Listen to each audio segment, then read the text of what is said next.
Hi everyone, Angela with the Boxing Circle here. Today I am in San Diego, California at 12 Rounds Boxing Academy. And I am pleased to announce I'm accompanied today by two-time California Golden Glove State Champion and USA Boxing Certified Boxing Coach, Aaron Hardin. Thank you so much for joining me today, of course. Aaron. Thanks for having me. That, I'm going to say, is a mouthful to say in terms of all your accomplishments, but I absolutely love it, and that's a good thing. Right. Fantastic. Yes. So what we do here at the Boxing Circle is we're all about celebrating all boxing coaches, fans, fighters, all different levels, all different abilities and backgrounds. Mm-hmm. And we just really want to showcase their story and put something positive out in the world. Right. All right. Awesome. So that's what we're going to do. We got 5 rounds. Hopefully they're not too hard of a round for you, like hopefully just, quick and get in there and get them done. So 5 questions and then we'll take it from there. All right, let's do it. All right, excellent. So I want to go back in time. Do you remember the very first time you put on a pair of boxing gloves and what was going through your mind and how you were thinking and feeling? I honestly was ready to hurt somebody, to be honest. I was, when I first started boxing, I had a lot of anger and stuff like that, and you just need a healthy outlet to let it out. So really, the first time I put on some boxing gloves, I was ready to get in there and fight, and just do it. But as I kind of learned more about the sport, I learned it's not about that all the time, and it's about, it's really a science, it's a lot of thinking that goes on in boxing. So, But yeah, going back to the first time, I want to hurt somebody.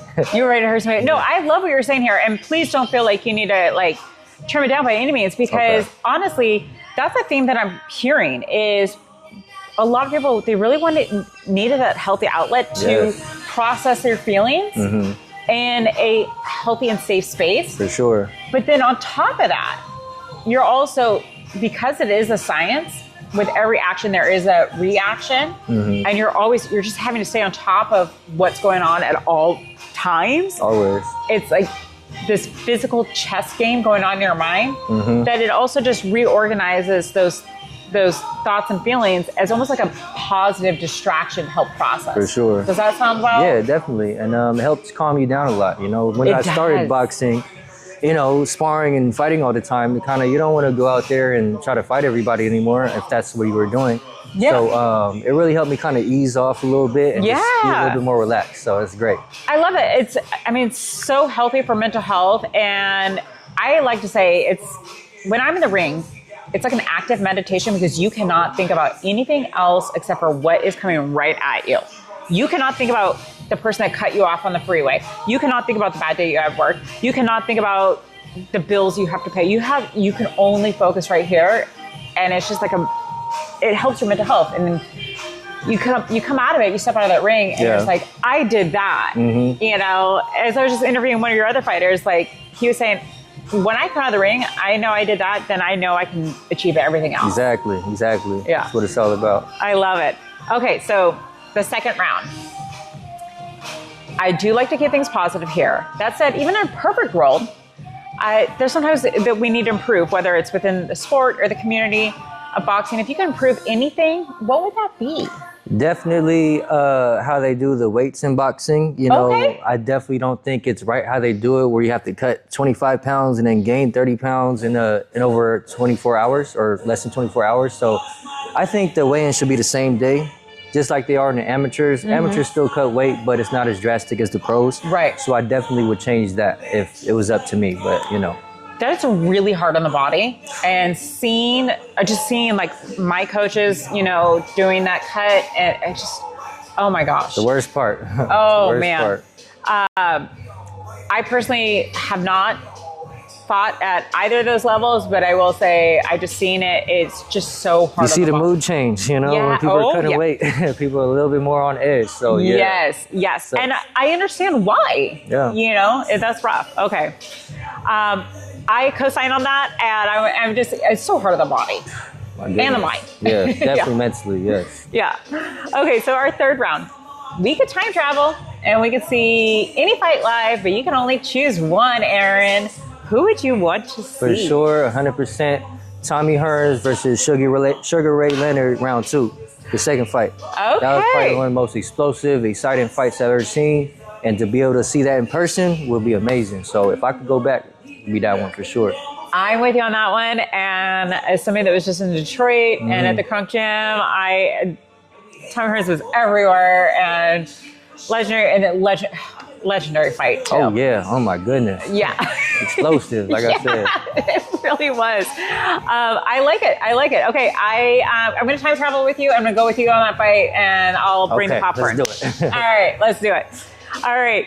So I personally know what the sport of boxing brings to me, both mentally and physically, and what it means to me in terms of it gives me, it drives me. I'm dedicated to it. It gives me structure. It gives me a sense of community, love.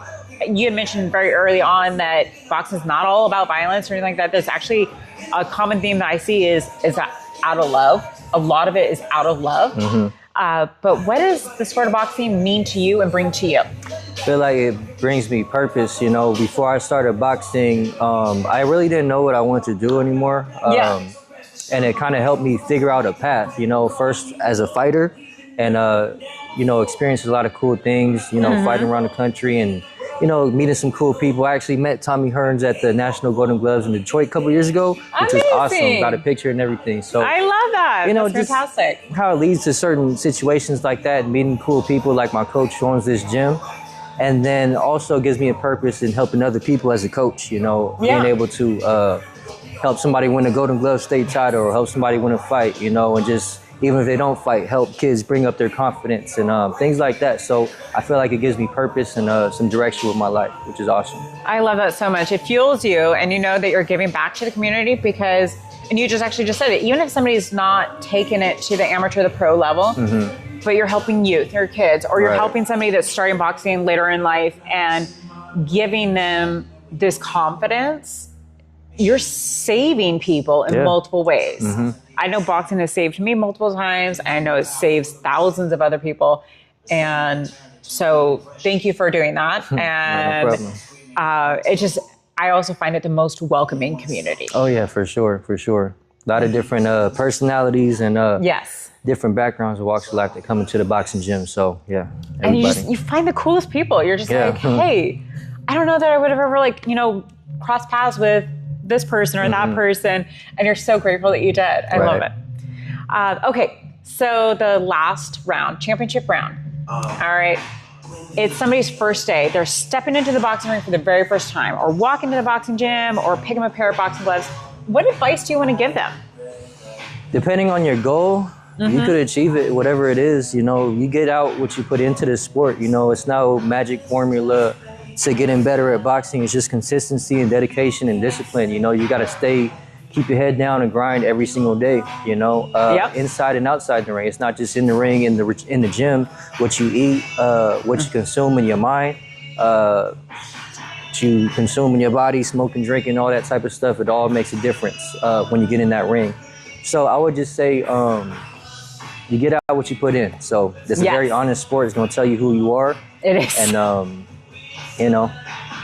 that's about it. You get absolutely. One of the other fighters and coaches that I also interviewed said it will expose you, and that is the truth. Like you can't hide from it. No. The ring is going to expose everything for sure, and you got to be willing to do that. And when you get in there, and you can't, it shows everything. So I love that. And again, if you want to feel good, if you want to reap the rewards of the confidence, the structure, the community, everything, you gotta participate too. Yeah, for sure. You gotta participate too. All right, well, thank you so much, Aaron. This has been so much fun, and I'm just so honored you took the time to chat with me. Yeah, thank you for having me. I had a great time as well. Thank you. Are there any last words you want to say to your friends, family, fans? Fans. I love all you fans. You guys, I don't have any fans, but not really. You have fans. Are you kidding me? Not really. But I mean, you could do anything you set your mind to. Like I said, ain't no secret formula to it. You just got to put your head down and work, and God helps those who help themselves, or whoever you believe in helps those who help themselves. So, put your head down, grind, and good things will come out of that, for sure. Thank you so much, Aaron. I appreciate it. And I just can't wait to continue watching your journey and see what you do next. Thank you very much. Appreciate you. Thank you. Thank you.